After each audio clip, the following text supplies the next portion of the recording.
For the best prices and service on Pokemon TCG singles and products, check out ccgcastle.com and use promo code Evolutionaries-5 for 5% off your next order. What's up, guys? And for today's Deck Tech Thursday, we're going to be profiling my Rayquaza Solgaleo deck. Now, it's actually a really good rogue deck, so definitely something you're not going to see on like the meta list or anything like that. But this thing can definitely win tournaments just because it's so good and Solgaleo is so powerful. And not to mention, come Ultra Prism next month, well, in about a month from now, whoo, is this deck gonna get a whole lot better. Solgaleo in general is just gonna get so much better with Ultra Prism. So, I'm just gonna get right into it. So, you see right here we have 4 copies of Nebe, 2 copies of Cosmog, which I don't know why is a rare. We have 3 Solgaleo GX and 1 non-GX Solgaleo. So these 4 cards right here are the main center of our deck.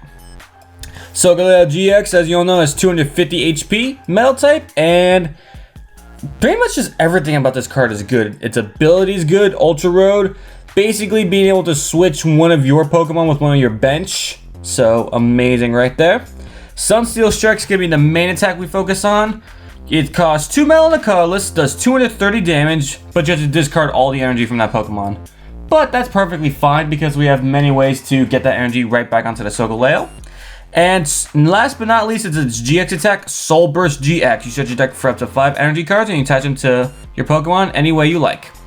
So this is one of the few decks where you want to use your GX move as soon as possible. Because if you're able to evolve him when we're Candy turn 2 and go straight into a Soul Burst, you basically won. Like, unless you're facing against fire, you've basically won right there. So, really, really good right there. And it's not too hard to set up by turn 2 either, so definitely consistent there. And I have the 1 non-GX Solgaleo just to have a non-GX attacker. And it's pretty good. Like, for a stage 2 non-GX, 160 is pretty solid. Its 2 of its attacks are not bad. For a metal and colors, the Shining Arrow, 50 damage to one of your opponent's Pokemon. So basically you put 50 damage anywhere you want. Not terrible.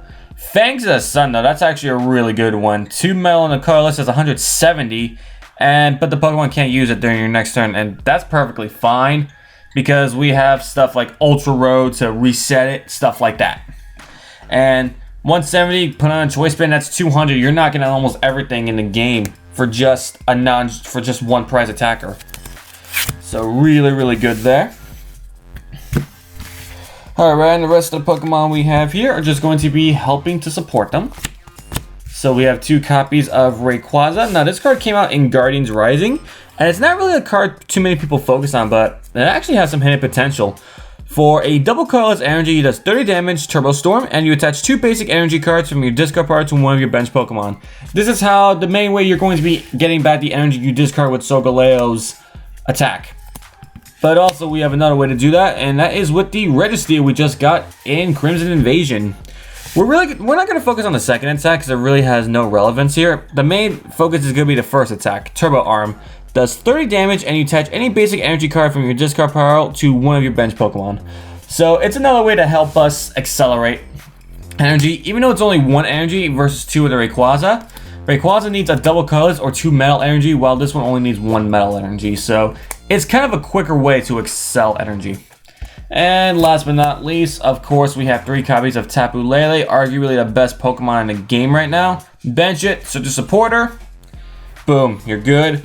Energy Drive, you could use it in any deck. Like, man, we thought Shaman was broken. This card is, Tapu Lele is just so much more broken than Shaman, in my opinion. And that does it for the Pokemon WoW, I almost said supporters, because we're getting into our supporters right now. So right here we have 4 copies of N and 3 copies of Professor Sycamore. Now, usually I prefer it the opposite way. But for this particular deck, you don't want to be discarding too much because as it is, you're already going to be doing a lot of discarding.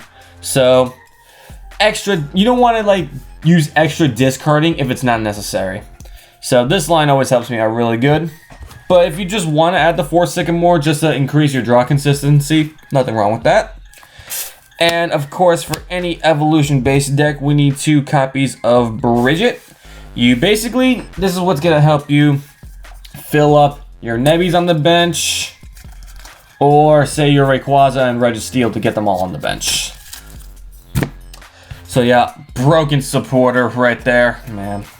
I tell you, I think I've said this a lot, but for those of you, if this is like one of your first videos, it's just so crazy to think that Bridget, when it first came out, was just so underwhelming. But now that Sun and Moon is out with GX and the whole format is evolution, his cards become amazing. So it's really insane to see what time can do for a supporter card. Alright, next up here for supporters, we have 3 copies of Guzma. Very standard in almost any deck you play in the game. Just switch out where your opponent's benched and switch one of yours. And that comes in handy too, because even though we have Ultra Road to switch our Pokemon, unfortunately Garbodor is a thing. So we definitely want to have ways to switch out our Pokemon if we get our ability shut down. Alright. Just put these to the side. Alright, let's go for our last supporters here. We have 1 copy of Hala, 1 copy of Skyla, and 1 copy of Lusamine. Hala because we always want to use our GX attack as soon as possible. So this card right here is actually pretty good. For those of you who don't know what it does, you shuffle your hand to your deck and you draw 4 cards. But if you used your GX attack already, you could draw 7 cards. So more times than not, you're going to be drawing 7 off this guy. So that's pretty good. Skyla is just to help us search for our trainers, mainly our rare candy, just so we can evolve it to our Solgaleo faster. And Lusamine just to get our supporters back from our discard back into our hand. And that does it for our supporters. And now we're going to go into our items. Alright, so we have 4 copies here of Ultra Ball. Don't even need to explain that. Very, very standard. Also, here we have 2 copies of Heavy Ball. Now, Heavy Ball is very good for this deck because so many of our Pokemon here have 3 retreat costs or more. Like, all of your Solgaleos have it. Even your Cosmoems have 3 retreat costs, so definitely good to search those. And also, believe it or not, Registeel too also has 3 energy retreats, so many targets we have for our Heavy Ball. It's crazy.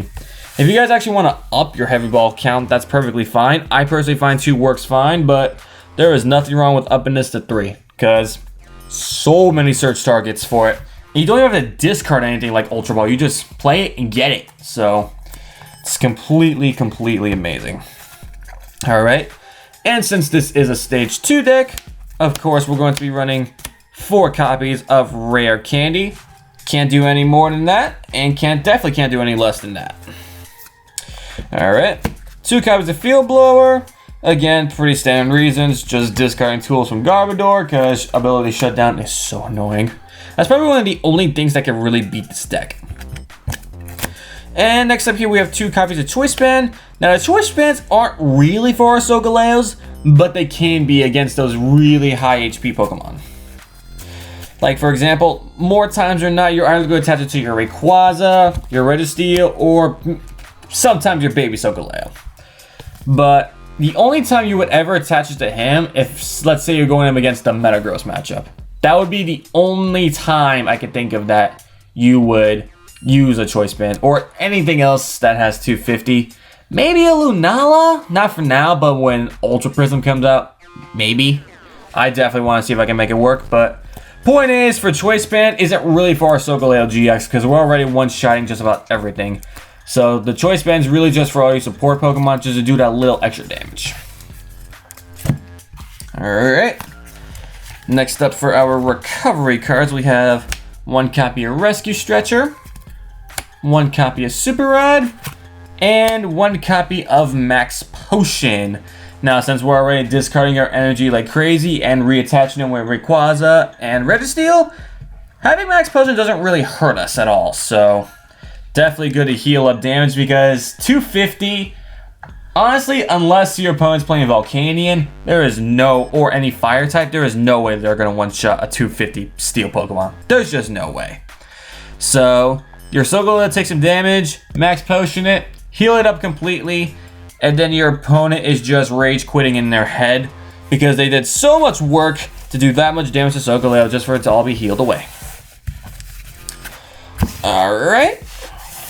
That does it for our items. I do not run any stadiums in this deck because I feel there aren't really any stadiums that benefit this deck too much other than Altar the Sun. And honestly, I just found that takes up unnecessary room. Because while fire is a thing, it's not really too big of a thing, so I really didn't feel it was necessary. Besides, with how much damage you're doing, fire is not necessarily an auto loss. So, if anything, I figured that Alter the Sun was just not worth the space. But as you can see here, my energy count here, I have 8 basics of steel energy, and I have 4 double colorless energy. And that does it for the Rayquaza Solgaleo deck profile. If you guys enjoyed this profile, be sure to leave a like, comment, and subscribe if you're new to the channel.